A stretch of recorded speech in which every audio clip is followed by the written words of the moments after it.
Welcome to this week's edition of the Turning Points podcast. Today, we had another heavy one for me at least. You really enjoyed it as well, but I actually, after we got off, I told you that I was almost hoping that the conversation after the podcast was cut short because I almost couldn't handle it anymore. So we spoke with Zachary Adama, who you just kind of stumbled upon, and tell everybody how you got kind of introduced to that, and then I found him through a website for that Jack O'Keefe started, and reached out to him, and I went to his website and I saw that he was raised in Appalachia and close, not too far from here, and he was interested in philosophy, became a lawyer, and then he had like a spiritual awakening. And I didn't realize how incredibly spiritually awake he was until we started talking to him. And like you said, he's really fucking clear. And it's like, he's very clear. So just listen to the conversation. He's amazing, and find out for yourself. enjoy. Hello, Zachary. Welcome to our podcast. Hello, how are you all today?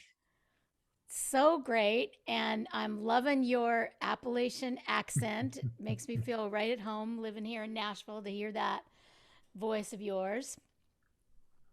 So we're going to jump right into the question here. So many seekers can recall that point in time when they started to question their so-called reality, their conditioned beliefs. So do you recall when you became a seeker? I've always been a seeker all my life. I grew up in the Appalachian Mountains in eastern Kentucky, amidst Baptist and evangelical churches. And so that was my early exposure to religion and spirituality, was that. And I think I had an allergy. I never could quite understand what the God that they were talking about. Intuitively, I felt and knew that God was more than what they were saying, that it was much bigger than this remote man in the sky judging me, or also Jesus, who died 2,000 years ago somehow. And intuitively, I felt that God was indwelling, omnipresent, and transcendent. Now, I didn't have those words. I just intuitively felt that God there was one God behind all the different masks that humanity names God, and that God was neither male nor female, but this vaster thing. And this is my earliest experience. And I grew up in a county with 6,000 people in the whole county, and I grew up in the mountains with far more trees than people. So when I got to be a teenager, some of my early exploring in spirituality was around druidry. And so I decided I would find God in the trees. And, this was before the internet was really what it is today. It was quite primitive. And so I spent a lot of time on Ask Jeeves, trying to figure God out and trying to figure spirituality out. And back then, I think sort of the neo-pagan movements were kind of big, and I stumbled across some of that, but it all felt pretty incomprehensible to me. So I continued to sort of study it and be a seeker throughout high school. But there was a certain point during high school where a certain amount of disillusionment started setting in, because I knew that God was more than what I'd been told. But my subtle senses weren't quite online enough to actually perceive God or feel God's presence. And so I decided, well, I might as well get serious and try to succeed in the world and do as well as I can. And, I was a good student. I ended up graduating salutatorian from my high school when I went on to college.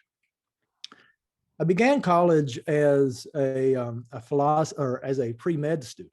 That was my initial thing. And I don't know that I wanted to be a doctor so much as my teacher said, well, you're smart, you should be a doctor. And so I spent, the first year at a private liberal arts college studying pre-med, biology and chemistry and all that. And I discovered when I actually had to work at it, I didn't like it. It was boring me to tears. And the thought of having to study that for the rest of my life was miserable. Also, first year in college, I had Introduction to Philosophy, however, and that completely mesmerized me. And so by second year, I was a philosophy major and continued to study philosophy, and I studied international affairs and politics and all that stuff.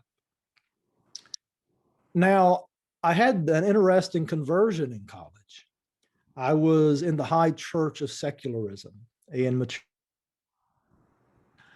all the subjects I was studying had that as their basis. That was their epistemological foundation, was this reductionist materialism, whether stated or not.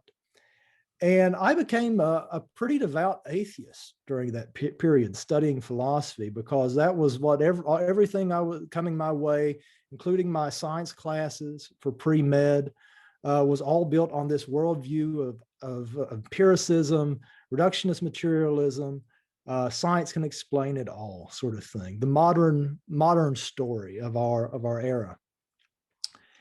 And I really got really depressed, really feeling cut off and alienated from my own soul and other people. And so I decided to be a lawyer. So that was the transition. You know, I wrote a 40-page dissertation on the ethics and epistemology of atheism, basically reductionist materialism. And I said, well, I think I've got this philosophy thing figured out, and I don't like science and math that much, so I'm not going to get any further in figuring it out.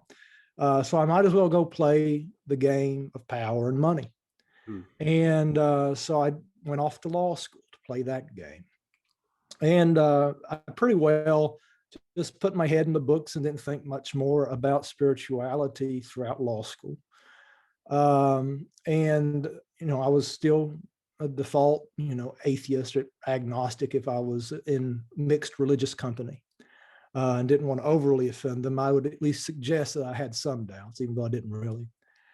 And it was 6 months after I passed the bar and was living back in my small hometown in the Appalachian Mountains, practicing law as associate general counsel to a community bank, that I was reading a mainstream article on quantum physics that was using language that I respected, the scientific method and the authority of science, that postulated that the universe was not a great clock as I had thought, but was a great thought. And that our differences were actually just limitations of our perception and an ability to perceive. And that in reality, everything was this proto-consciousness, and everything was emergent out of that.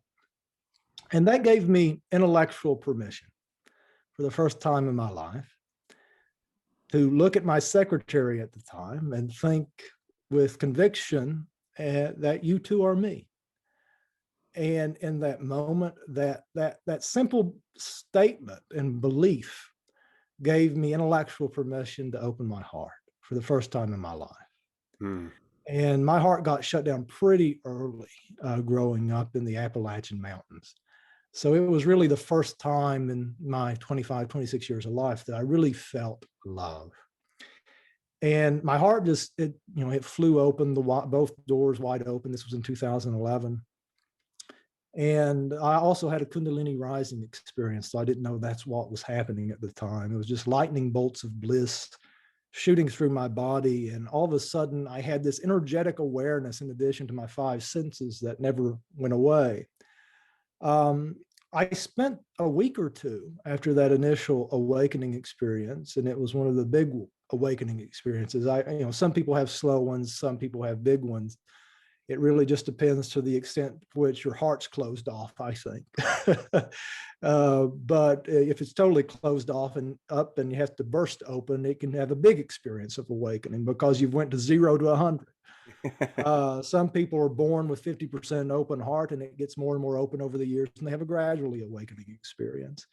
But I was in this non-dual state of awareness for a week or two, this blissful non-dual state of awareness after my initial awakening. And I was cracked wide open. I would walking on the grass brought me to tears that the grass had to bend beneath my feet.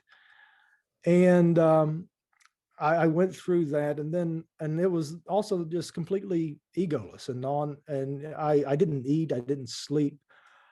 And about 2 weeks after that initial awakening, my ego started creeping back in just enough to ask, what the hell just happened?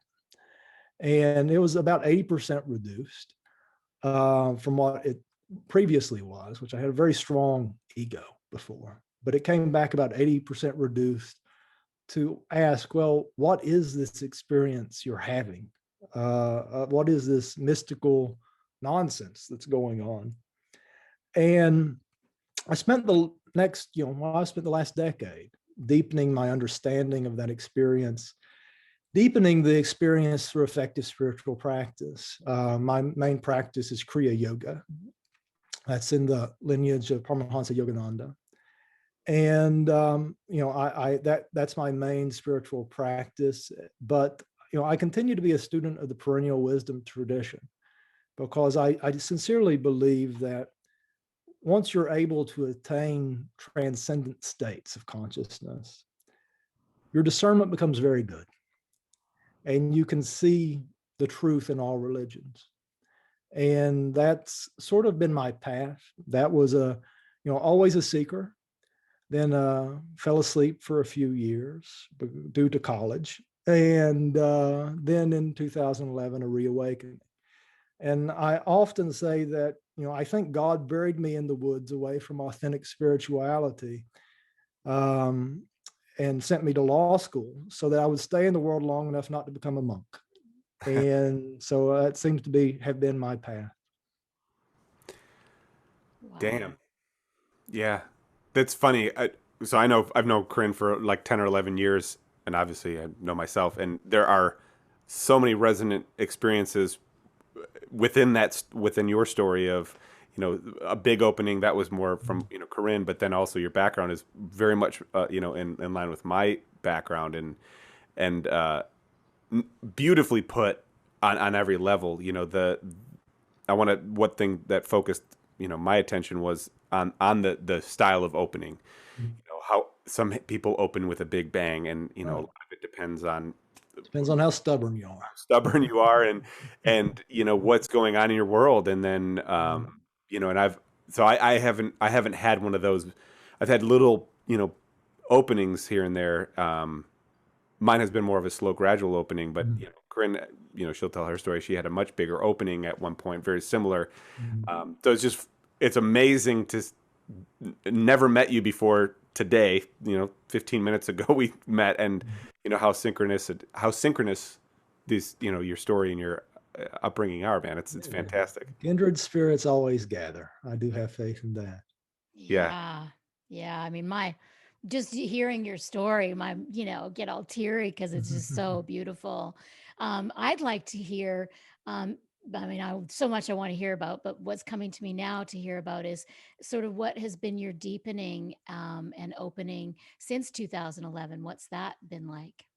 Well, and it's one of these funny things, because whenever you have one of these big, huge awakenings, you often are possessed with the conviction, I got to share the good news.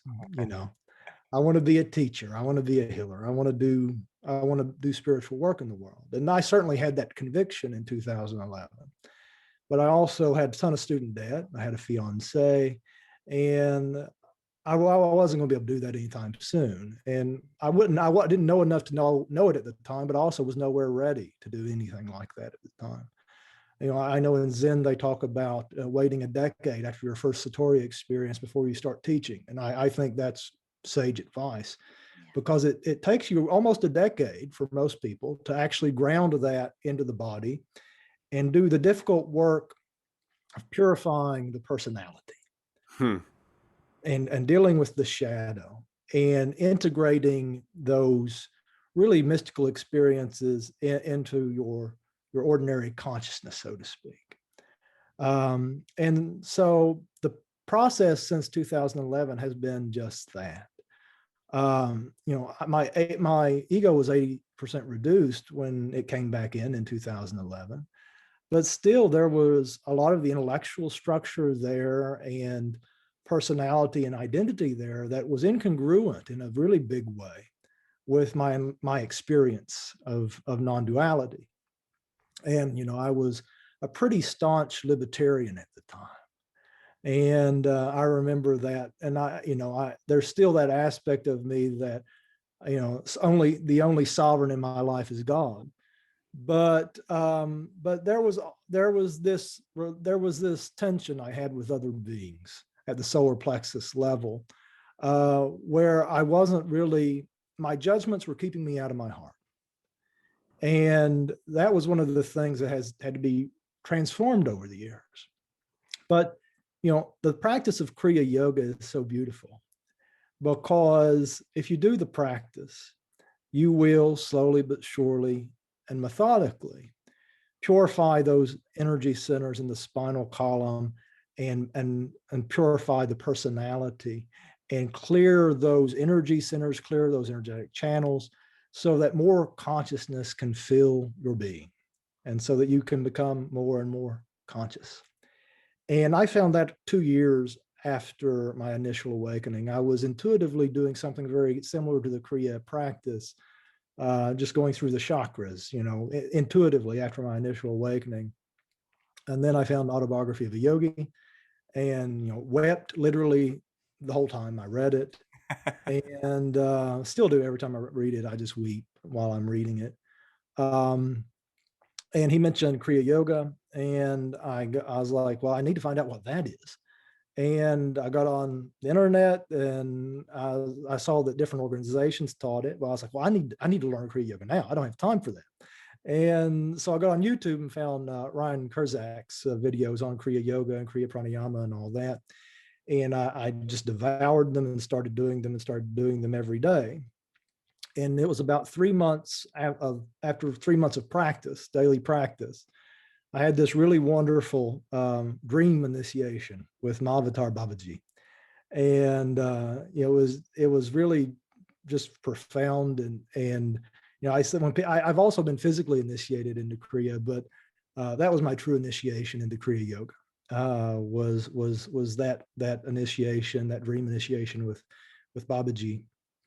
But that's been my primary spiritual practice and my primary means of deepening the initial awakening experience, because I found that there is nothing as transformative as abiding in samadhi. You read the Yoga Sutras of Patanjali, when you're able to get your crown chakra sufficiently energized, it becomes a magnet. And it just pulls up and burns the karma in the lower energy centers, and really purifies the consciousness at an accelerated rate, and keeps it purified, because you always pick up new mental and emotional impressions throughout the day. And so, even though you might get out of bed, do your Kriya, and go through the world clean as a whistle, by the time you go to bed at night, you're going to have some more mental impressions and emotional impressions that need to be cleaned and purified and released. So that's been my practice. I also have had to deepen my intellectual understanding of what that initial experience was. And one of the first things I found after my awakening was this New Age channeled work called The Law of One. And it's, to me, it's the highest quality work of that type out there. It was done in trance-channeled state back in the 1980s. And it's 4 volumes that have been consolidated to 2 larger books. But it was just really fascinating. And it articulated Advaita, it articulated that, but it was through a different language. It was through a different lens, but it articulated that essentially. And, it talked about the perennial truth that all is one. So, but also a multiplicity, and that paradox is at the heart of creation. And I've also studied non-dual Shaivism and Advaita, and I probably tend to be more into the non-dual Shaivism camp because I'm kind of tantric, but other than, that's been my journey over the last 10 years. And it's been a process of, deepening the initial awakening through effective spiritual practice on a daily basis, studying things that are validated by my internal experience of God, and just living my life with integrity and trying to bring as much of my awakening into my everyday life as possible. I'm a commercial litigator by profession. That's what I do. And I deal with some really difficult people. And I have to bring that non-judging witnessing awareness, that loving awareness towards some real assholes.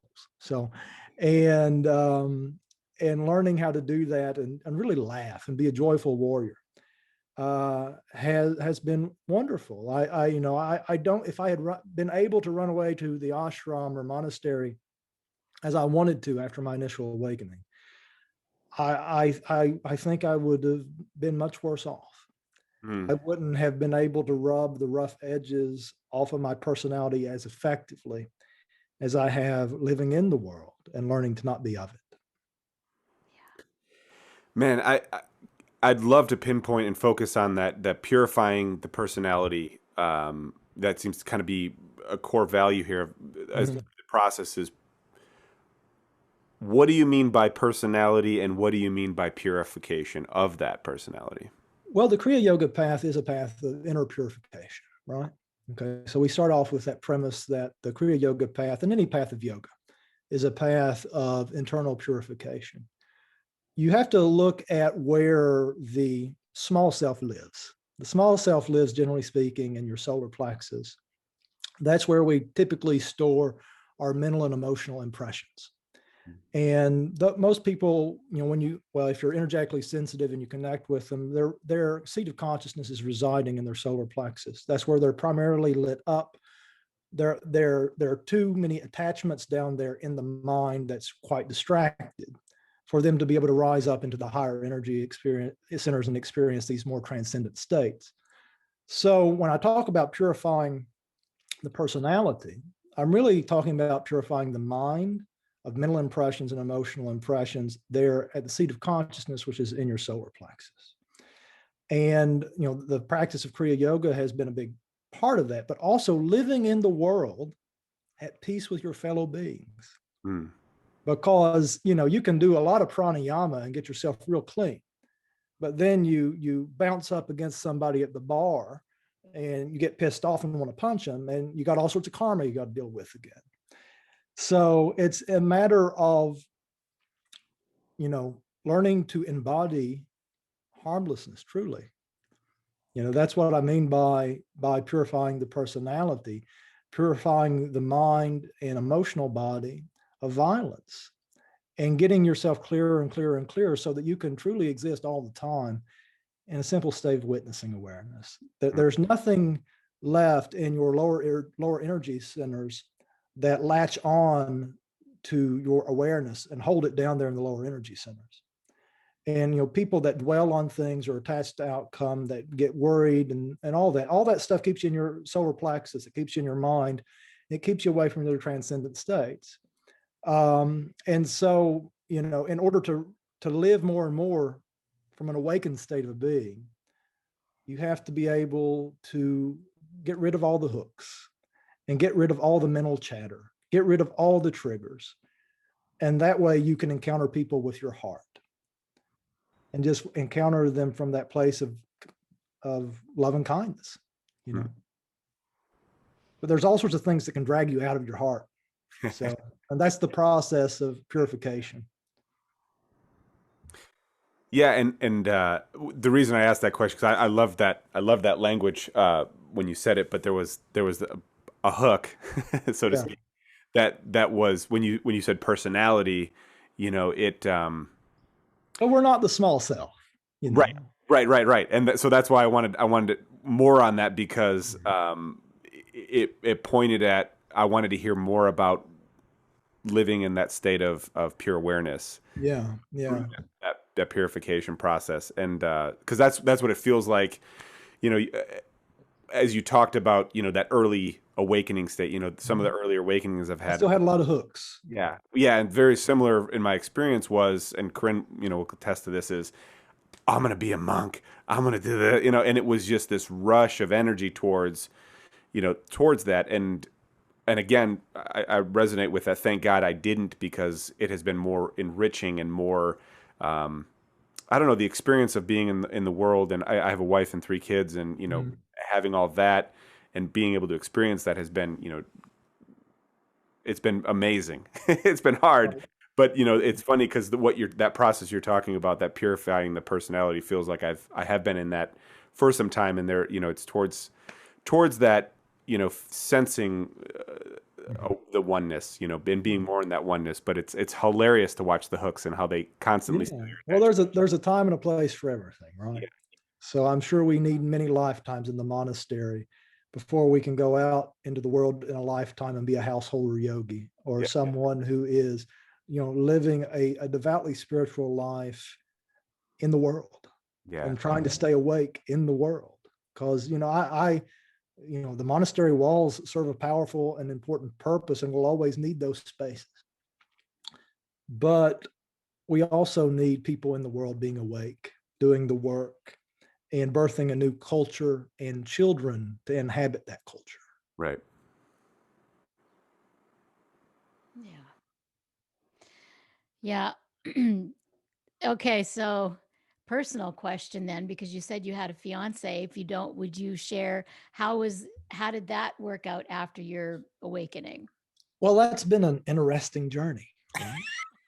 Um, um, she was truly what catalyzed my heart opening, right? So that without that experience, I don't think I would have been able to have the heart opening the way I did. And so that was a tremendous gift.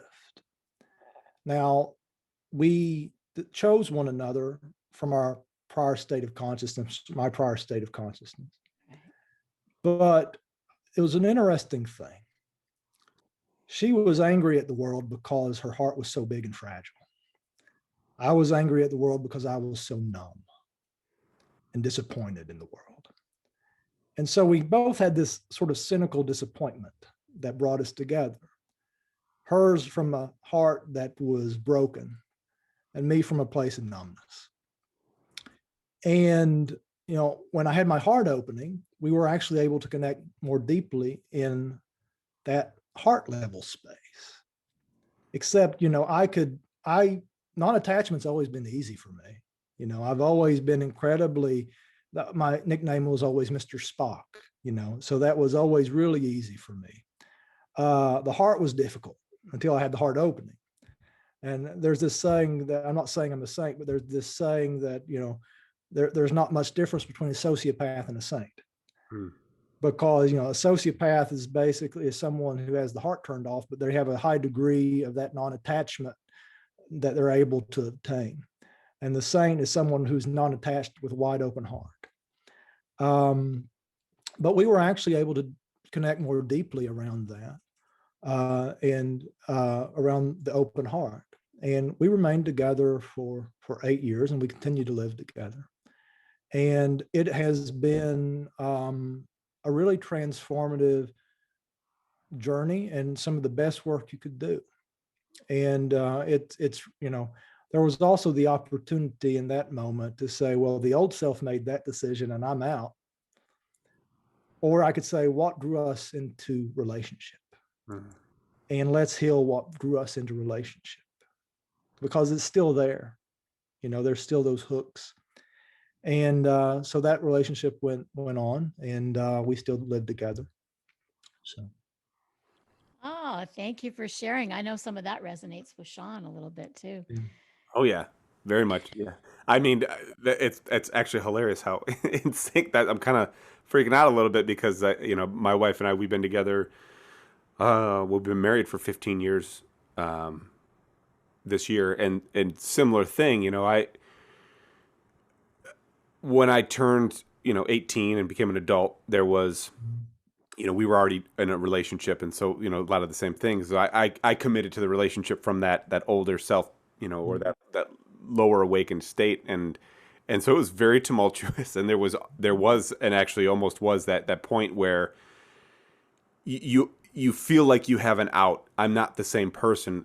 I can't even really resonate with that person who made the conscious decision, or maybe not conscious decision, to be in this relationship. But again, along the lines of, we were drawn together, and there was always something there. And once we, I had to go through a lot of bullshit. I had to go through a lot of hard stuff, and a lot of dysfunctional empathy. In a lot of ways, I was very Probably codependence.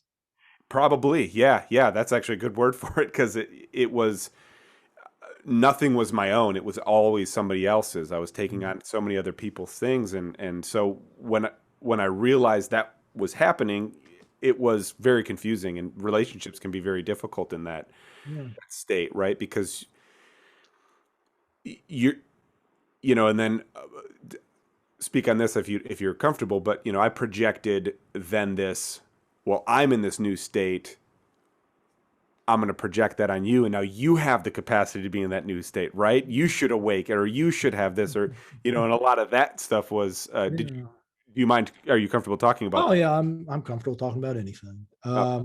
But there was some of this hero complex you get right early on. Well, I had this awakening experience, and now it's my duty to save everybody.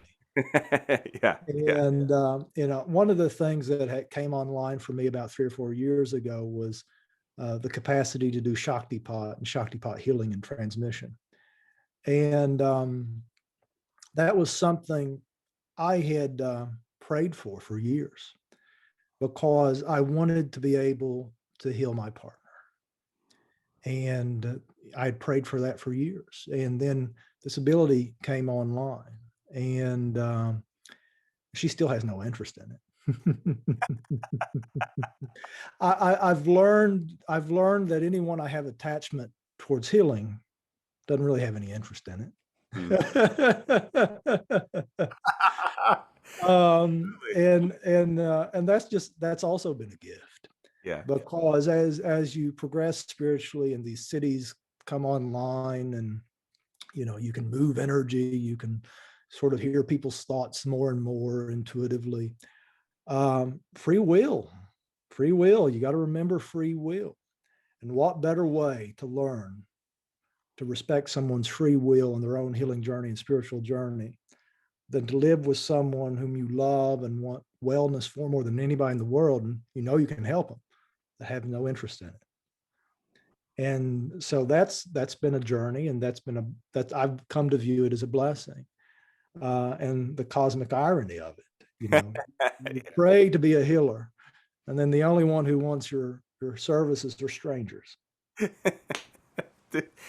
That's so spot on. And Kurt, I'm not trying to steal the show. It's just no. I know this is so for you. It's all good. The parallels are fucking hilarious, man. I mean, and that's all those complexes, and that's been a really difficult hurdle to get over, is that sense of what that joy feels like, to be in that state of consciousness. You have felt it, and then it's been reinforced, and then more clearing and more clearing. So you have that, and but then the gift of grace and humbleness comes in too, and that's a whole nother level of emotional sensitivity, is just that, like, overwhelming sense of grace for people's path, for where they are and what they want for themselves, whether they know it or not.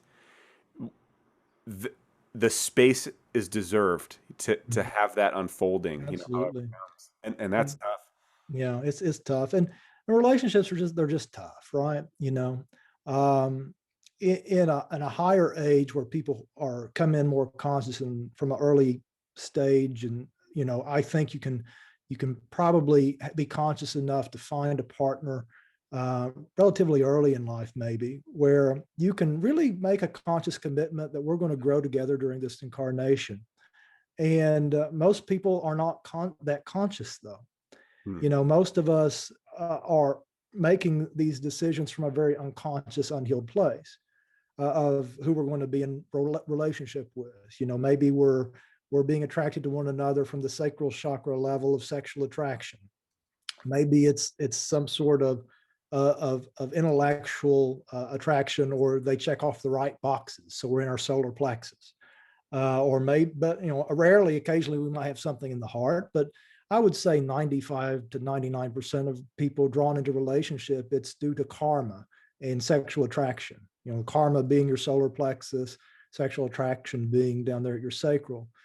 And so you're drawn into relationship based on a fairly unconscious level. You've drawn into relationship to heal one another, basically, and or at least exacerbate your traumas. You're drawn into relationship by your mutual pathology often. And so that's a healing opportunity, right? And that's a wonderful, blessed thing. That being said, different people have different appetites and capacity for learning the lessons. Okay. And so it does happen that one partner learns the lessons that the relationship has to teach them relatively quickly or at a quicker rate than their partner. And there you get to a point where there's not enough attraction to you either at your sacral chakra or your solar plexus to remain attracted. And if you're not in your heart, you're lost, right? And so there does come that time when it may be appropriate to disengage and disentangle from a relationship when the attraction is gone and is actually turning to repulsion, because that can happen at times. But it all depends on the two people. There's no two people that are alike. Some people can ride that push and pull of growing together, one getting almost out of reach of the other one and the other one catching up for decades, a lifetime. Sometimes one may just grow, clear out of reach of the other one, and there's no reaching back. And that happens too. And we have to be relatively gentle, I think, with ourselves, because we often fall into judgment. And we often, feel like we've betrayed ourselves, our partner, our commitments. If we reach that point where we know something's over on every level, but we're remaining out of some misguided sense of obligation. You ultimately have an obligation to your soul and your soul's healing, evolution, and growth. Ideally, two people are together in a three-way relationship where they vow to grow together and they vow to grow together with God. And so we're all growing together and we're growing together with God. Ideally, that's the case. But how often is that the actual vow people make? Yeah. How often are they actually committed to that? So. Beautiful. That's beautiful. Yeah, I'm in the latter. I actually, my many broken hearts over the years totally threw me into spirituality and Yogananda and India and Amma. And I saw Amma on your, I think on your. I love Amma. Well, yeah, me too. I was in the tsunami of 2005, the big tsunami in South. I was at her ashram for that. That was intense, and she just was down there. I was up, there was 6,000 of us on the rooftop running from the tsunami, and she was down in her sari. All those shoes are floating everywhere. And she's, after a couple hours, she's like telling everybody to come down. And they had a rope that we could all get to, some canoes and get to the mainland, because her ashram is on a peninsula, all these high, sort of apartment type 20-story buildings, luckily. Because there was a couple hundred people that had died right outside the ashram. The waters came in, but she was, she was telling everybody to come down. We were all fed. 6,000 of us were fed within 6 hours of the tsunami. Wow. I mean, and we had all made it to this empty college on the mainland. And yeah, magical. I've definitely got some magical Amma stories. Well, I really want to visit with her the next time she's in the States or even in Canada, where I can make it to her. I've been feeling strongly called to visit with her for some time now. Yeah, she's pretty awesome in person. I mean, your heart. I don't even need a hug anymore. I just go sit, because sometimes it gets a little too intense, the whole line thing. And I hung out with her so much that I am totally content to sit in the audience and chant and just feel just totally Right. blissed out for hours and hours and hours. Yeah. But yeah, no, I've had lots of Amma experiences. So anyways, that the broken hearts, not and sort of no being able to move on from relationships are totally what drew me to spirituality and to that commitment to find. Suffering always does. It does and it has eroded that, what I would call the niggles in the personality, the little sharp edges. uh, when I wanted to share, just because Sean mentioned it, I had sort of this awakening when I was in my 20s, when I did a 30-day silent retreat Mhm. with the TM organization. And I didn't even know what the word consciousness was a few months before I did that. Mhm. So I was so innocent that I had no idea what happened. All I knew was that I was completely blissed out. There was no me inside me, and I felt one with everybody. That's all. I didn't know what or how or what it was. And then it really took me 30 years to understand Mhm. what it was, and it still continues to unfold, and expand and understand and deepen, and Right. in just such a beautiful way. We talk about Rupert Spira a lot, and I know you know who he Mhm. is because Yeah. you mentioned tantric Shaivism. Yeah. And I've been listening to him for 3 or 4 hours a day for the last couple of months. Yeah, he's wonderful. Yeah, he's just so succinct, Mhm. and he talks about the erosion, how awareness just erodes those different personality traits It does. over time. And that's what I felt, is like, one day I'll just think about something and it'll be like, oh, I, I don't have a strong opinion about that anymore. That's because I Yeah. used to have a lot of strong opinions about a lot of things. I mean, it's really going back to tantra. It's really a sacrificial act. Mm. We sacrifice our thoughts to bliss. We sacrifice our attachments to bliss. We sacrifice everything that keeps us from God to bliss. And it's this internal process of sacrifice and renunciation over and over again, just pulling it all up and giving it to God, giving it to God, giving it to God. Um, and um, and that's as far as I can tell. The spiritual path is that giving it all away so you can have it all. Well, and that's, you mentioned earlier how, seeing the commonality or the respecting, all religions and all, spiritual paths towards that, because that is a resonant force through everything, is, Mm. at the greatest teachers, it's surrender, Surrender. constant surrender Surrender. to, you know, and you can call it whatever you want to call it, but, the more you keep surrendering, and there's more and more to surrender. And have you discovered that even after, 10 years, post that great awakening, as you're in the process of, still purifying that personality, what are your current experiences with that? How many hooks are there? And like you said, Uh, coming up. not much. Yeah. I can laugh through tragedy and cry with someone who's mourning without being sad. Yeah. You know, and it's not many. I'm able to go through my life pretty blissful and joyful, and without really any attachment to any of it. I trust deeply that I am being guided towards something. I don't know what. Just trust that I'm being guided towards my highest good and my highest service. Um, there is an interesting dance that we must play with surrender and will. Some people in the Neo-Advaita sort of movement, they think you can just think your way to non-duality with your ordinary mind. Well, you can't do that. It's this process of internal purification. You cannot change your mind from the state of consciousness that your mind is at. You have to be able to get above it. Once you're able to get toward in a transcendent state, you can view your mind from a different perspective, and then you can work changes in it. But we develop our will through our solar plexus with our spiritual practices, through the reformation of our lifestyle, living a sattvic lifestyle, cleaning up our diet, and minding our manners, and our yamas and our niyamas. That's all good work for the will. And that gets you very prepared to just surrender it all to God in your heart. Because that's when you get to the heart, that's when you surrender.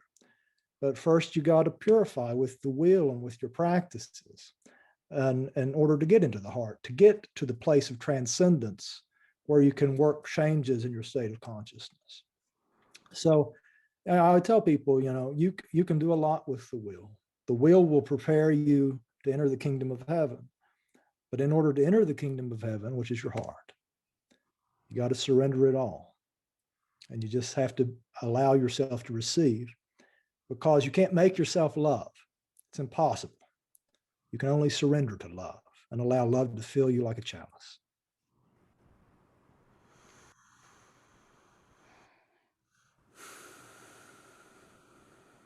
One of my favorite, I think it's Upanishad that I say almost after every yoga class, goes right with that. You are what your deep driving desire is. Yeah. What do As you your desire, prioritize? as you desire, so is your will. As your will, so is your deed. As your deed, so is your destiny. Right. What is your priority in life? Yeah. What's the most important thing, as Adi Ashanti would say? My most important thing, what's driven me, is peace and contentment my entire life. Every decision, every choice, everything has always been for that. Yeah. And Zachary, what I found, what's really interesting, a great aha that I had is I did my first yoga teacher training shortly after that 30 days of silence when I was in my 20s. And I learned for the first time about the yamas and niyamas and the 8 limbs.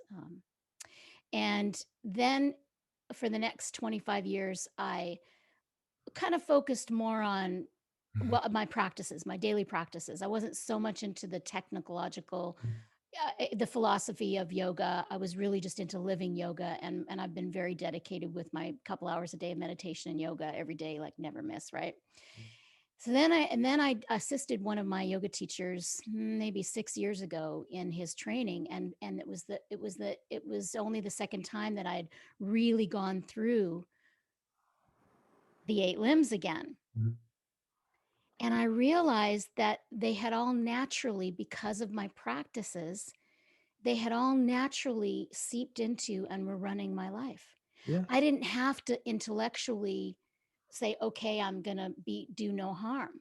Right. It was automatically happening. And that was one of the, it was like I got slipped in the back door, because we either do it, we can, the Gyani and the Bhakti and the Raja, it's like, and so I did it through the practices, my very disciplined practices, and it automatically came in. And of course, I'm sure you teach, it all merges eventually. And I was you a living. start, I always suggest people, you have your 4 limbs: devotion, jnana, wisdom, service to others, and bhakti. Devotion, you start with your strength, whatever comes naturally to you. I'm meditative by nature, so Raja Yoga was sort of my natural starting point with life force control and meditation. That was sort of my starting point. And after I got established in that, I started working with my weaknesses. I'm good with jnana, I like intellectual study of philosophy and stuff, so that wasn't it. The trouble was more with bhakti and karma yoga. And that's what I needed the most work with, because the karma yoga is what helped me get rid of my selfishness. And I needed to get rid of my selfishness, because, I would be kind of selfish about my peace. I would want to defend my meditation time, and I would want to, I would trip over the beggar in the street to get to my meditation cushion. And so I had to practice the selfless service.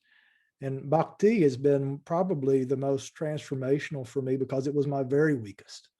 I was dry as a bone for most of my life. And now I can weep for my mother, father, God at the drop of a hat, just talking about them. And well, here it comes. So we start with our strengths and we work with our weaknesses. And you walk all 4 paths at once, really. You may spend a little more time on one than the other, but They all lead to God, and they all are meant to transform you, to elevate you, and to reveal the true self, which is your very soul. So. Mm. And can you share your Ascension yoga with us? Sure, it's I made it up, you know. I figured you did. That's why I want to hear about it. So honest. Well, it's nothing special, and it's really just the name of the podcast and the YouTube channel. I thought it was, while my path is Kriya Yoga, I'm not orthodox. And I've actually kind of stayed away from most of the organizations that teach Kriya Yoga because I find them to be dogmatic. And so, I tend to have a very spirit-led spiritual path. And I don't drink alcohol. I don't eat meat. I eat a little fish occasionally, but don't drink caffeine. I have a very clean diet and all that. And I still felt called towards the beginning of the year to go to Peru and sit with Mother Ayahuasca. And that would be heresy to most of the Kriya Yoga sort of organizations out there. But I went and I sat with Mother Ayahuasca, and it was all four ceremonies. It was darshan with Kali Ma. And it was me and Kali Ma. I was Ganesha in her lap. I was Kali giving birth to the universe. I was Lord Shiva making love to Mother. And all four ceremonies was this just bhakti dance with Divine Mother, Father God. And it was an incredibly transformational, wonderful thing. And I ended up meeting a good friend there, the director of that spiritual center at the time, the Ayahuasca Center at the time. We have an ongoing friendship, and we're looking at launching some new projects going into the future. But I felt absolutely called to go. And that was, God was my guru. God is my guru, and I'm obedient to God and no one else. And so that sort of radical sovereignty, I suppose, is what distinguishes the quote yoga of ascension that I made up from something else. And I also worked in yoga of ascension because I've always been interested in both the new age and traditional sort of currents. I can speak either language. At my heart, I'm a daily practitioner. And so in that sense, I fall in the line of a more traditional spirituality. But I'm completely open-minded. And I can use whatever language people want to talk about. We're going from the Kali Yuga or the Dwapara Yuga, or we're going from third density to fourth density, or which we call it dimensions, we can call it that too. These are all just different words that try to describe a similar phenomenon. And whether you're going from yugas or dimensions, there is this process of ascension that does take place from your ordinary state of consciousness, which is that in your solar plexus, your sacral chakra, up into these higher energy centers. And then there's a descension afterwards, once you go all the way up to the white dazzling light of Atman. But, it's this, we're all in this ascension process. And that's why I called it the yoga of ascension, because I did want to get away a bit from the dogmatic aspects of yoga and Kriya Yoga in particular. But I also wanted to give a nod to the new age aspect, and show people some effective practices that can help them ground their spiritual experiences and actually do the hard work of purifying the emotional and the intellectual body, the psychic body. So that's why I called it, yoga of ascension. It's nothing special. It's nothing different. It's nothing I can put in a package and sell to people. I make it a point to make everything in that line free and available to people so that they can access it on my YouTube channel. but it's ultimate, at its heart, it's the traditional path of yoga. It's the eight limbs of yoga. It's Kriya Yoga. And it's learning to make God your guru and follow spirit where spirit leads. Mm, beautiful. Okay, Zachary, I gotta say, because you said you wanted to see Amma in USA or Canada, have you Yeah, not been to India yet? Like not been to India what's yet. the do? Because you're obviously very drawn. I've spent almost every year. You can see Ramana right there. Mhm. For the last 21 years, I've spent 2 or 3 months in India every year. Right. Well, that's a blessing. It is. I've been working 60 hours a week as a lawyer for the last 10 years. Okay. So, Gotcha. but I do hope to have more time in the near future to pursue such things. And I have been feeling called to go to India in the next few years. So it'll be a matter of an alignment of grace and circumstances. So. Yeah.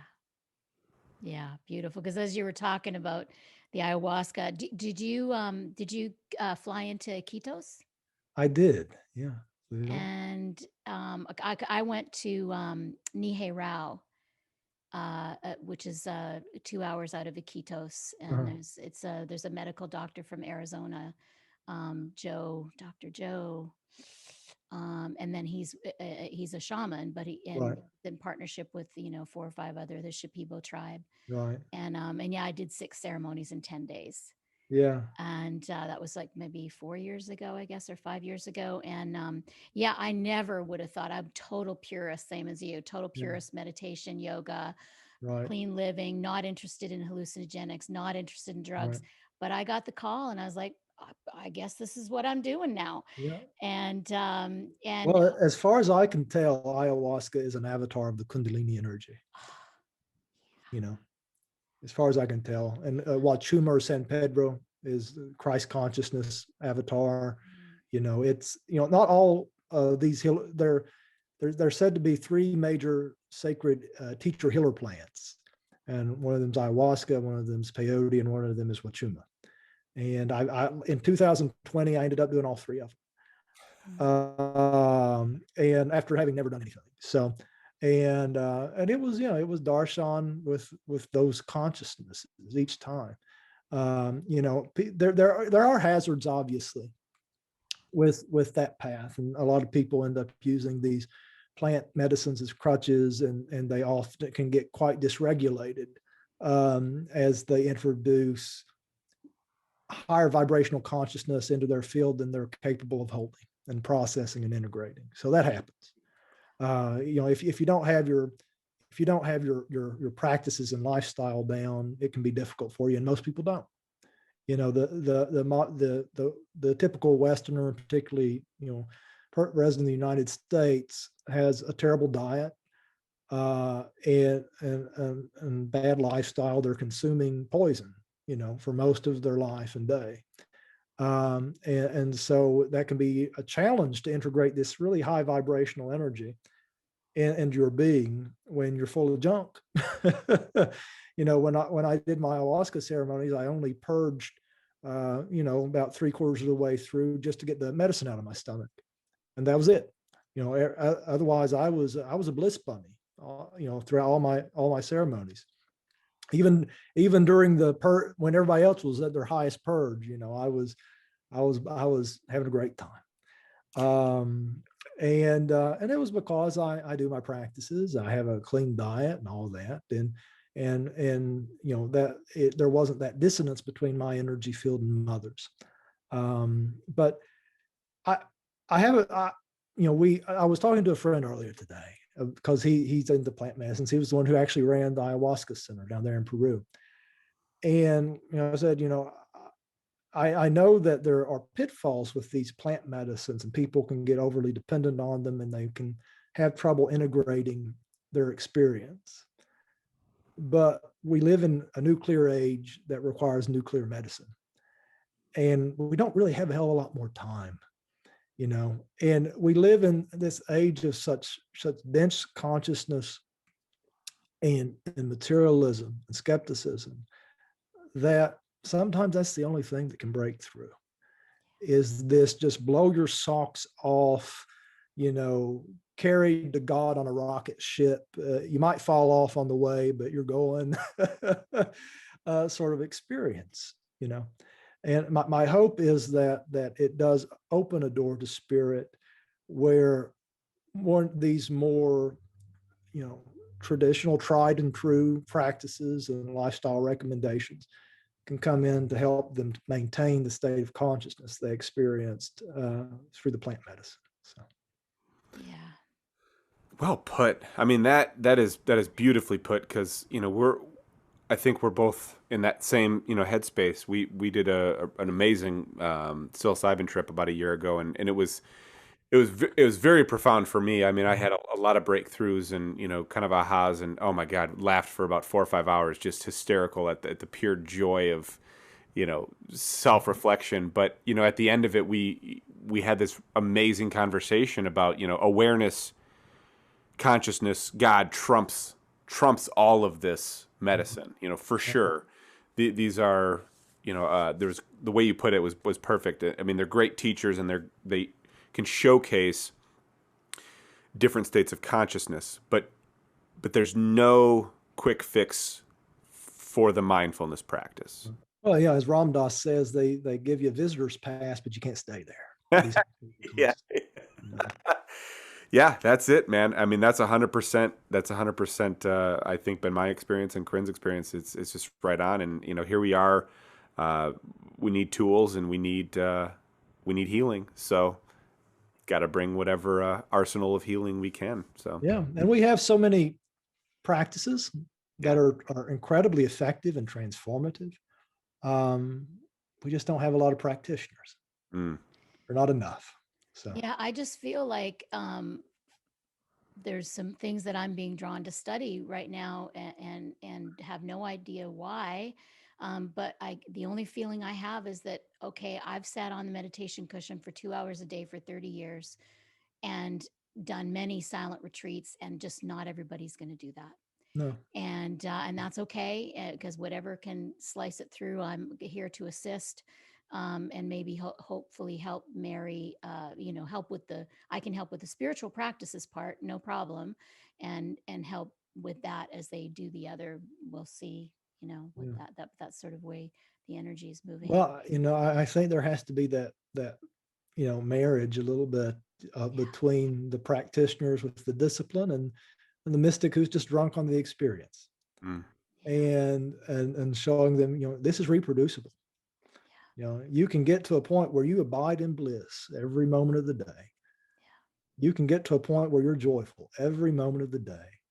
You can get to a point where you're in love with the universe every moment of the day. And that's the best high there is. It sure is. It really fucking is. That's what I tell people all the time. I'm like, to me, psilocybin is, and alcohol for that matter, I haven't been able to drink in many, many years, but it's a fake high. It's a total fake high. It's not a grounded high. I'm high all the time, and it's the best, most expansive high. And even when I did a psilocybin just a couple of times so that I could possibly use it to help others, so that I'd be knowledgeable about it. It was not fun. I mean, it was fun because I laughed with Sean, but it was a fake. It truly was a fake high, and that's when I said to him, "I'm like, man, awareness trumps all of this," because I still, even through all the, swirling of the medicine, awareness was fully there. I mean, you're just witnessing the experience. Yeah, totally. And ayahuasca, on the other hand, I had the opposite, but I knew I went for body healing. Yeah. I had some karmic stuff, some deep stuff, and do that. It was freaking one of the hardest things. Yeah. Well, no, not one of. It was the hardest 10 days of my life. Yeah. I wanted to leave every single day, but I'm glad I stayed. But it, very challenging. But I still feel her in me. What did you say that about the kundalini? As the avatar of the kundalini energy. I experienced her as Kali Ma. Yeah. And it was, during my ceremonies, I was just sitting there rocking, chanting Ma, Ma, Kali Ma, Ma, Ma, Kali Ma. And it was, Yogananda visited me during my quest, and we both just praised Divine Mother and chanted to Mother. It was a bhakti fest. My Mm. my ayahuasca experiences were, and we traveled through all the different dimensions and worlds, and universes and civilizations, the hells and the heavens, and I just kept saying, "Show me more beauty, Mother. Show me more beauty. I want to see more beauty." And she would show me hell, and before I could move from hell, I had to see the beauty in hell. And then I would say, well, they're experiencing separation. How wonderful, Mother, that you love them so much you let them forget you. And then we viewed heaven, and then we went beyond time and space to this timeless kingdom where it was just me and Mother on her pleasure barge, floating through time and space. And I was baby Ganesha in a crib, just sitting there. And it was Divine Mother at the front of the ship, and all of creation was simply praising her. And she praised them and blessed them back. And it was just this endless cycle of praise and love and devotion for one another. Mother for children, children for mother. So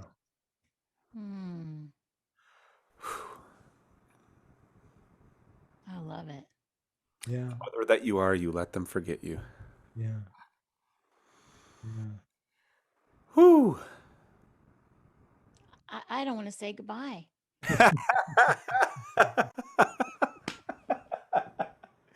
Yeah, man. This has been very, very enjoyable. It's been The wonderful. clarity and the the intentions that you carry with you are very grounding.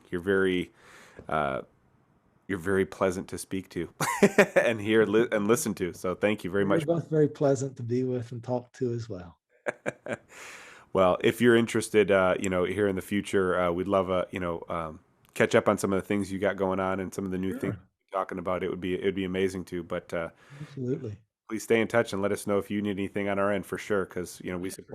we support the space that you're coming from. Yeah, and it's wonderful to connect with you all too, and especially people that probably aren't that far from me geographically.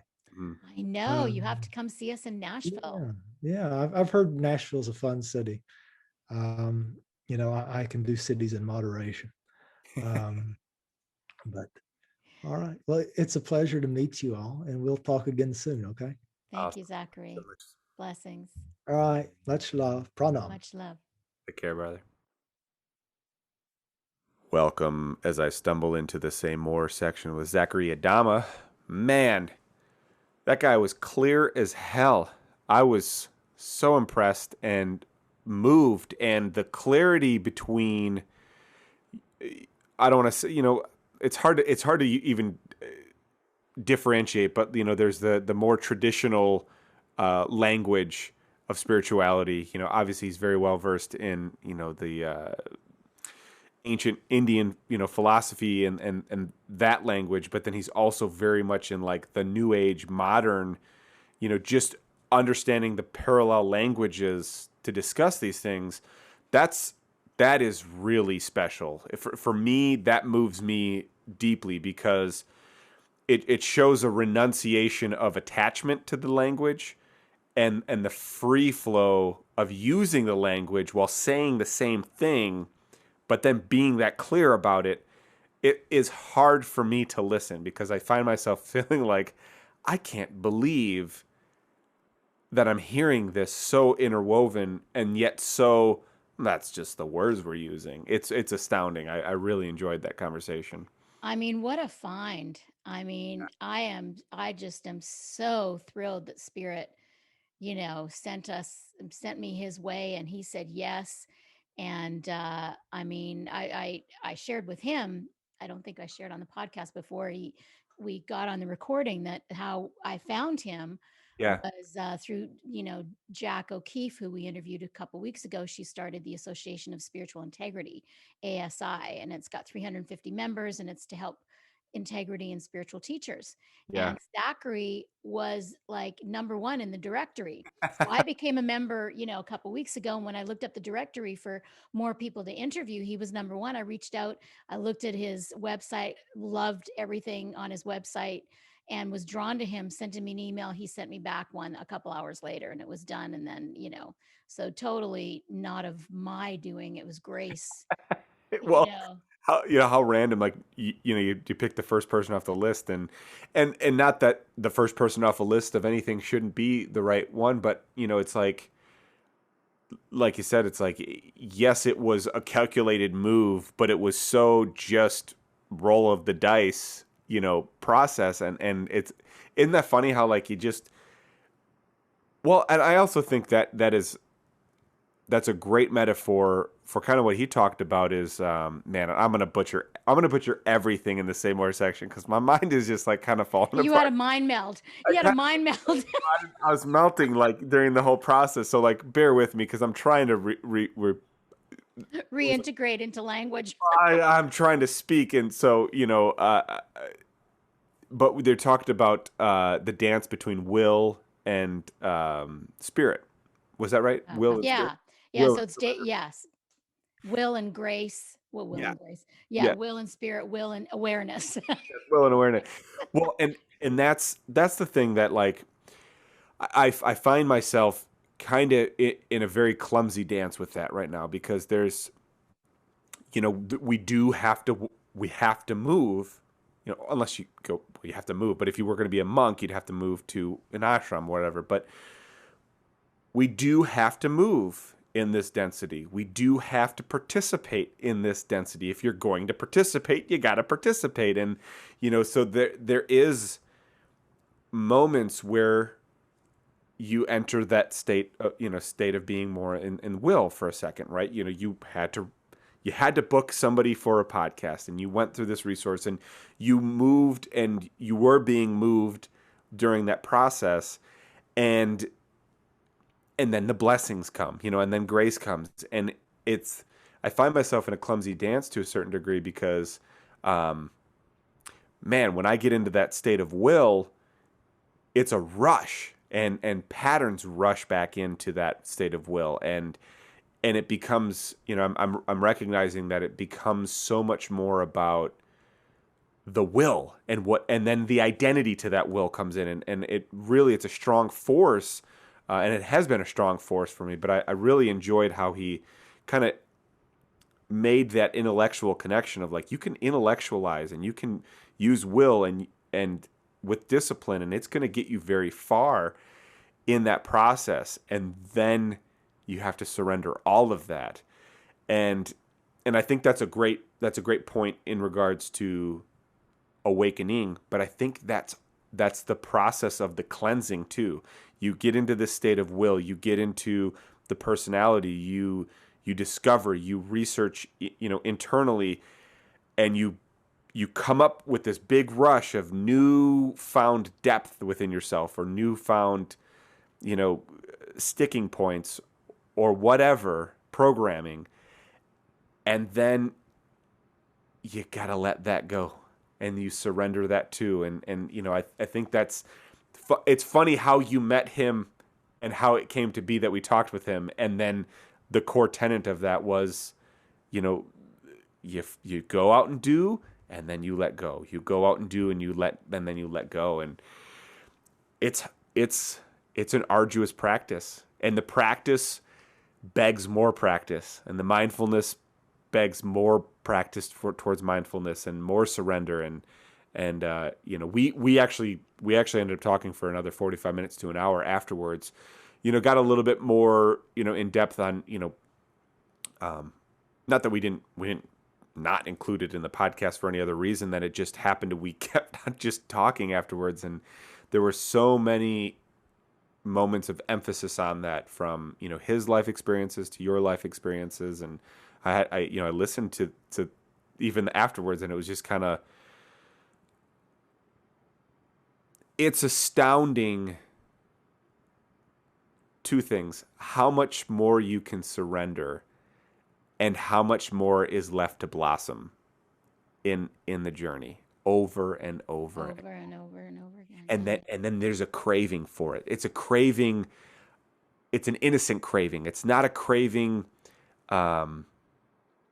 It's not a craving from attachment, right? It's not a craving of expectation. It's a craving of, it's a joyful expression, rather. Maybe not a craving, but it's a joyful expression, and you just constantly want to stay in that joy and stay in that unfolding and staying in that surrender. It feels good. It feels amazing. And all those things we talked about, I think we touched on this at some point too. You know, the symptoms of that experience of being in a joyful state versus expecting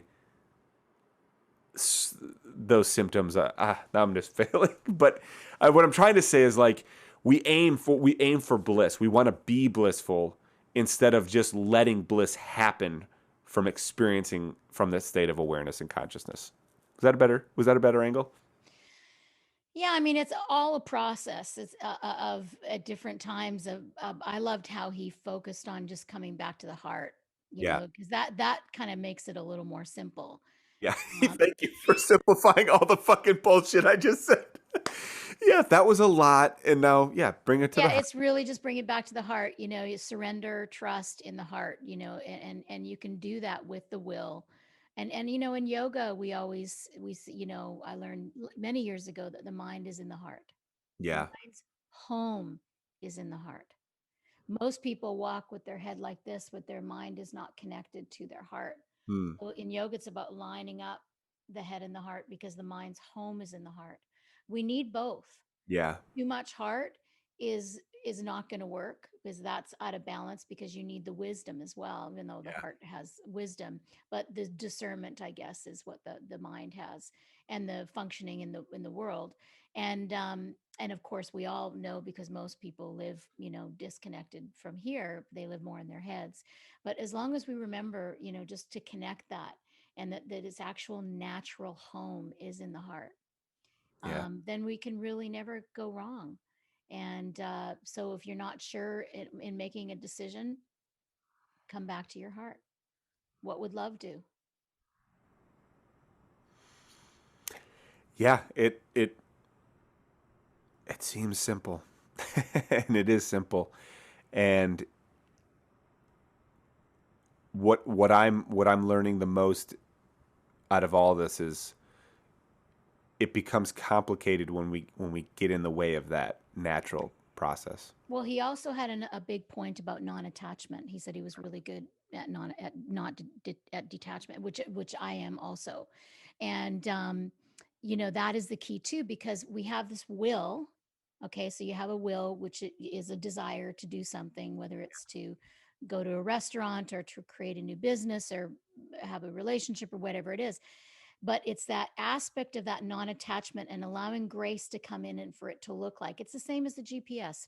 It's like you put your order into the GPS, you put your will into the universe, your desire into the universe, and then you let it go and you allow the universe to navigate, and to even navigate how to get there, but also where the destination is in the end, because you have that will that you think you want to go there, but it could be somewhere way more fantastic. He was sharing with sort of where his life seems to be headed now in the next year, that he might be moving and changing a little bit, changing vocation, and be involved in a retreat center maybe. And you know he's not figuring that out up here. It's spirit guiding him.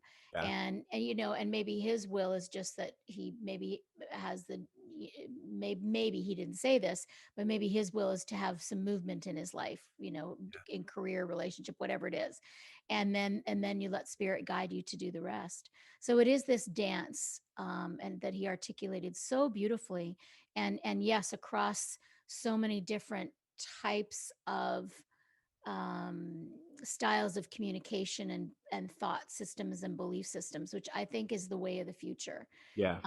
It is that there, and it's again, that has to do with all the boundaries breaking down in the LGBTQ, gender neutral movement, and the Me Too movement, and the Black Lives Matter. It's all these boxes breaking down.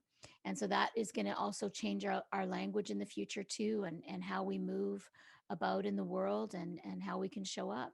Yeah. Yeah. And it doesn't mean that it's going to be the most comfortable times because of these circumstances. And I think that's another attachment that we get caught up on, is like, well, if this is so good, why does it seem so dysfunctional? why does it seem dysfunctional? We must need to just go back to the old pattern because we know the old pattern. That was comfortable.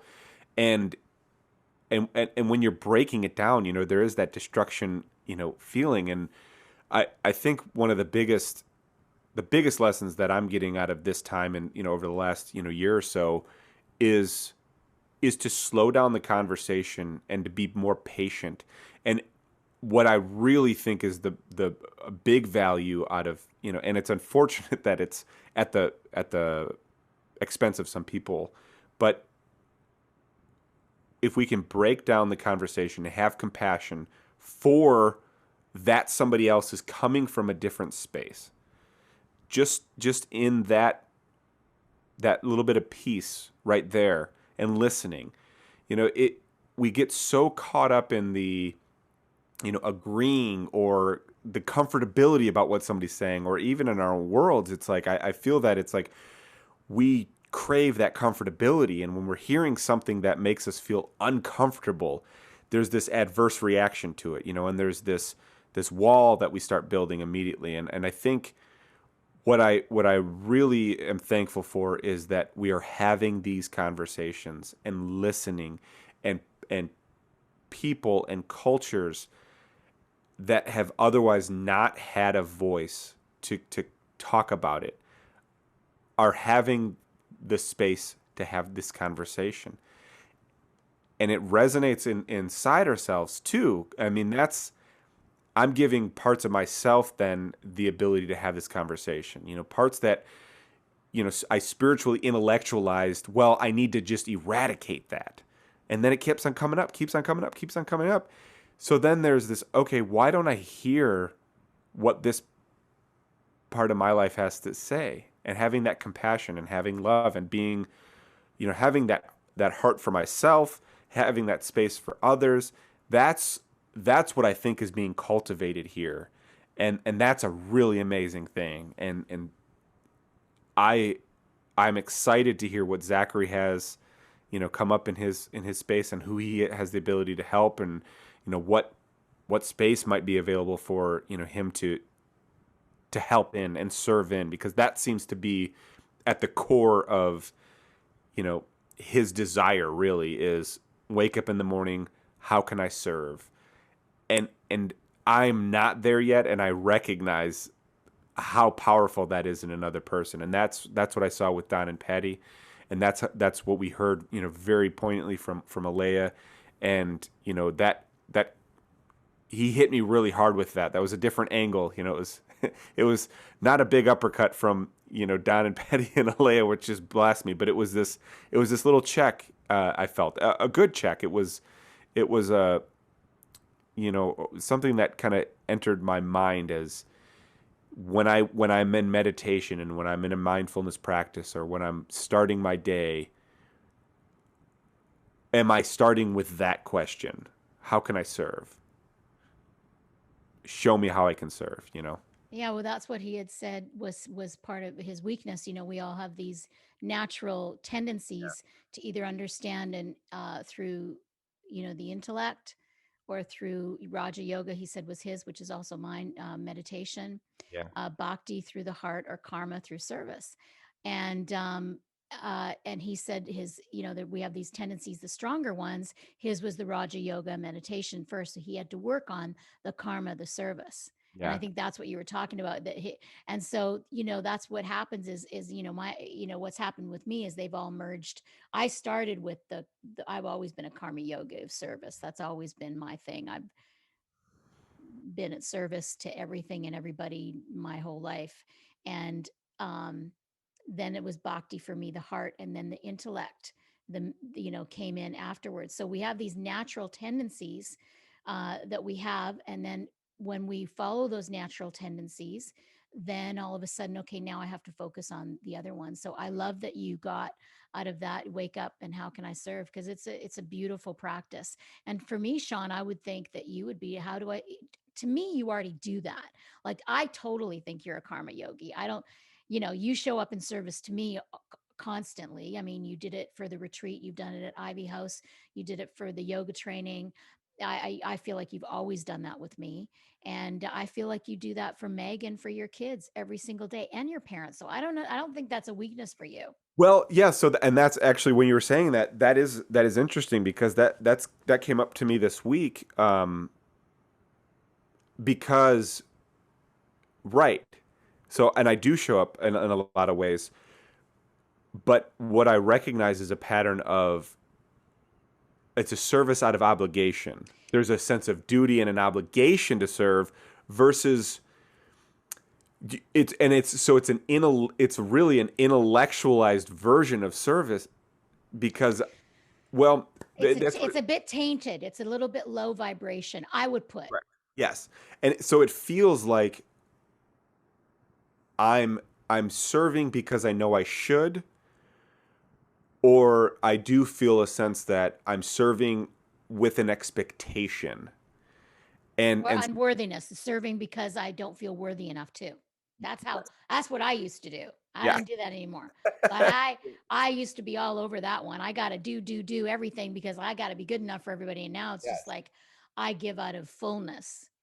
And that's the thing, that's the clarity that kind of came in, and that was I think what it hit some of those points to me because it's like, I meditate because okay, I have to meditate, or okay, it's time to meditate.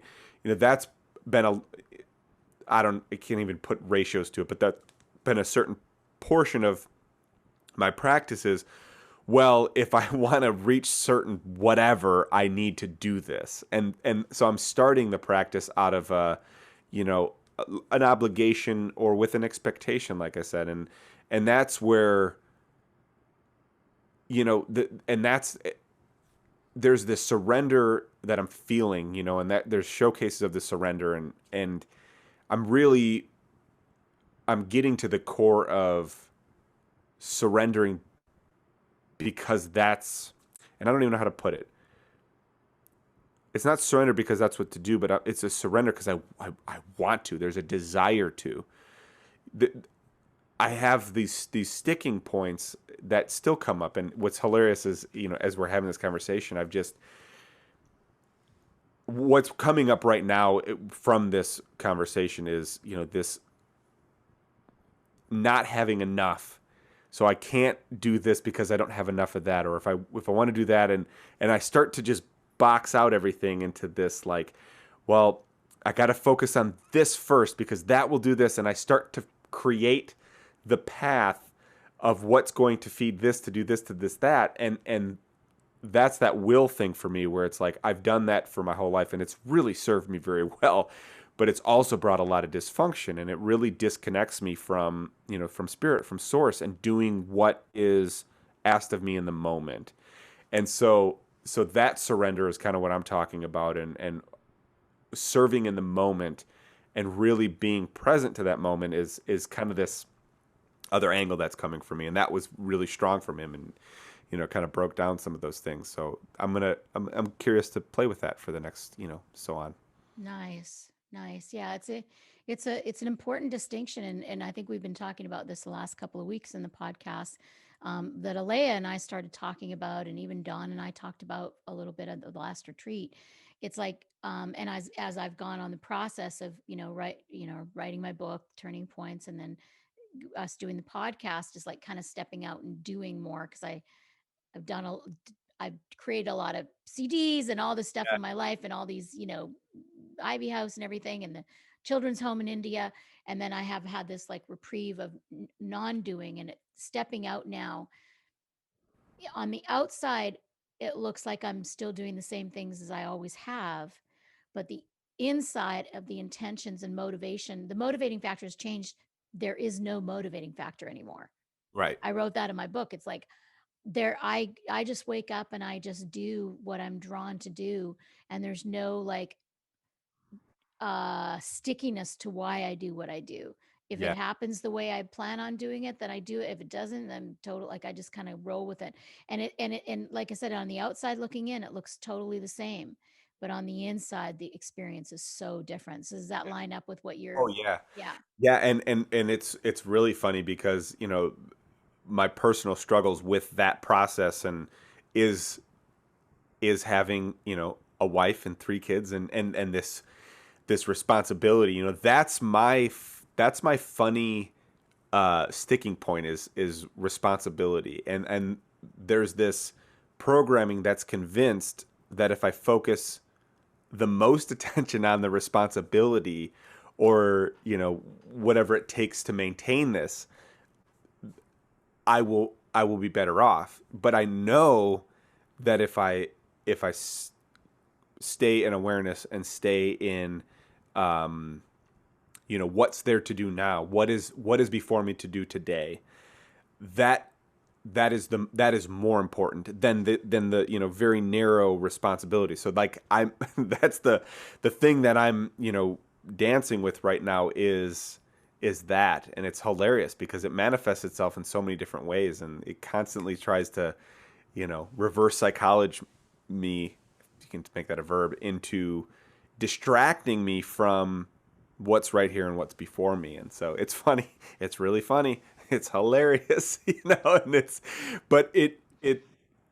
but again, then it's also a fun part of the process, and that's what I think when you're living from heart, there is this joy because you love even that, right? You love even, and I'm trying to love it more, but I'm loving watching that, the different angles of programming and just stickiness, just constantly. I'm loving the distraction. I'm watching myself become distracted again and again, and it's funny and it's joyful and it's things to walk through, and Yeah. that's where the power is. So Oh, I know what I wanted to share with you having to do with that. So it's like bringing it close. So Zachary mentioned tantric Shaivism path, which is yeah. what Rupert Spira, and it's basically not renouncing, because what the non-dual path sometimes tends to renounce the world, Mm, and there's other paths that tend to renounce the spiritual side of it, or the right. awareness side of it. And so the tantric Shaivism is about embracing all of it. It's all one. And so Rupert Spira walked this woman through. She was talking about her pain with her daughter that was a drug addict, and he said, okay, put your pain on the end of your finger. Okay, so because that's what you're doing when you're looking at your pain, or you're looking at your problems with your mind. You're looking at it, right? And just keep bringing it closer to yourself, closer, closer. And you can still even see it even when it's right on the end of your nose. But then when you become that, and then you ask yourself on whose behalf, like you feel it fully, you go into it. And that's kind of what Alea does, Yeah. right? Alea, she has people go into their feeling, whatever it is, unworthiness, and see if they give it space and tenderness, allow it to be there. And is there anything beyond that? So Mm, embodying these different challenges that we come up with, instead of resistance, just allowing them to be there. And yeah. that's what really the non-attachment is. It's not detachment. Right. It's really a better word would be just Yeah. allowing things to come and allowing things to go. Adi Ashanti talks about two people jumping out of a plane, and before their shoot happens, a mile from the ground, there's one who's grasping at the air that's terrified, and the other one's just free falling. Yeah. And you have a choice to do either one. Yeah. But you're literally grasping at the air when you're grasping at your ideas and belief systems and Yeah. your, That's a good example. Yeah. right? Isn't that great? Yeah. You're choosing to, surround yourself with false things and make them the most important thing instead of just And enjoying. grasping onto them Yeah. instead of letting them come and go. Yeah. That's I feel that. I feel that in, in a few different ways, and it's a great practice. It's, I'm definitely lucky to have, been given the challenges that I have in my life, because it's ultimately brought me, to this space. And that's what everybody has access to, right? It's, it's funny. That was a hilarious thing, like listening to him talk about, because I think we're probably pretty close to the same age, and hearing him talk about in almost in parallel, like he was telling my story from, a different, different personality, but like, his experiences with that and relationships and jobs and, it's so interesting to hear what is a very different introduction to awareness. I mean, I guess that's a good way to put it, because he was introduced to awareness pretty profoundly in a split second. And it sounds like you kind of had a similar experience where it was like, here it is, blissed out for, a period of time and really in that. And I didn't have that experience. It was a slow burn towards it. And to the degree that I don't even know that I've had glimpses of kind of what you both have experienced. And I'm thankful for all that. But it was funny to hear somebody have that and then literally talk about their life in much of the same way I've lived my life too. And, the same lessons, but from such a different angle. And then there was a part of me then at that point where there was an ego jealousy for a second. I acknowledged in myself, because I was like, God damn, he's a lot fucking clearer than I am. I want that, and that was, of course, hilariously, it was just like, that came up, and it's like, but why? But why would you want anything different than the life you have? Your life is designed, your path is designed, and it's not designed. I don't like that as much. It's your life is available for you to unravel and unfold in the most beautiful manifestation of yourself. And so like that's a treasure in and of itself. And having that understanding and realization is a gift, no matter how it looks right now and how it manifests itself right now. So it was just enjoyable to connect, in so many synchronicities, but, such a different, version of it. It's fun. Yeah, it was great. Did I say it before we hung out? I think I did before we stopped the recording. I was like, I don't want to say goodbye. And then we got to talk to him for another 45 minutes. So it was fantastic. And I'm going to set up a healing session. He does some group. I think he said he does a couple of group sessions on Patreon a month with people. And then he also does private sessions that you can email him, and I'll have all that in the podcast notes if you want to reach out to him. And he's also like, like he said, he works 60 hours a week, or hopefully 40 now or less, but it sounds like he works hard during the week too. But he finds time to be in service to helping others. And so you too can reach out and get some Zachary love yourself. Yeah. Maybe we'll do some healing sessions, and then we'll do like a Facebook Live, and kind of just do a recap about that when this podcast actually comes out. That'd be Oh, that's a great idea. That's a great idea. Cause, I was going to say to him, he's like, I kind of not, I mean, it's happening. Obviously he said word of mouth is happening for him. And that's what I've always found, even though I'm a good marketing person, I've always found spirit, whatever spirit wants to do the energy, it'll happen. And I love to be in service of wonderful teachers. So I would love to do that and help share him with others. And he had talked about maybe coming to Ivy House too and doing some work in person with people. So I'd love to make that happen too. So, cause he's in Lexington, so he's not too far away or outside of Lexington. Cause he lives in a place that's got 6,000 people. I think he said his town. That's very small. Yeah. He's going to be a wonderful advocate for awakening, and I mean he has been, and it will continue to be. So I'm looking forward to what he's got going on, and super thankful we got to connect and be introduced, and can't wait to see what comes out of it. All right. I love you. Another good one.